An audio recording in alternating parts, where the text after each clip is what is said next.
তোমরা আল্লাহর রাস্তায় দান করবে আর নিজেরা নিজেদেরকে ধ্বংসের হাতে ঠেলে দিও না। তোমরা একে অপরের প্রতি ইহসান করবে, কারণ ইহসানকারীদেরকে আল্লাহ বড্ড ভালোবাসেন। সুবহানাল্লাহ পড়েন।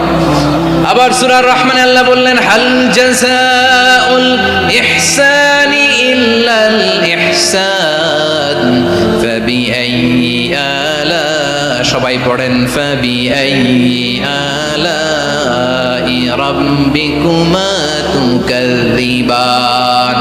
ইহসানের প্রতিদান হিসেবে ইহসানি হয়। বিশ্বনবী সুমামার প্রতি যেমন ইহসান করেছেন, সুমামাও ঠিক তেমন ইহসান ফিরিয়ে দিয়েছে। ঠিক কিনা বলেন? তাহলে এক নম্বরে হচ্ছে আদ, ন্যায় বিচার। দুই নম্বরে সবাই বলে ইহসান, সদাচরণ।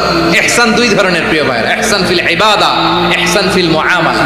ইহসান ফিল ইবাদা হচ্ছে একাগ্র অনুভবে ইবাদতে ডুব দেওয়া, এর নাম ইবাদতের ইহসান। সুবহানাল্লাহ পড়ো। বিশ্বনবী বলেন ইহসান মানে কি জানো নাকি?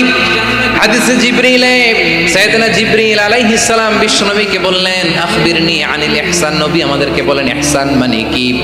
বিশ্বনবী বললেন, আনতা আবুদাল্লাহা কাআন্নাকা তারাহু ফাইন লাম তাকুন তারাহু ফাইন্নাহু ইয়ারাক। ইহসান মানে হলো এমন ভাবে তুমি আল্লাহর সামনে নিজেকে উজাড় করে ইবাদত করবে, তুমি ভাববে তুমি আল্লাহকে দেখতে পাচ্ছ। আর এটা যদি ভাবা তোমার জন্য কঠিন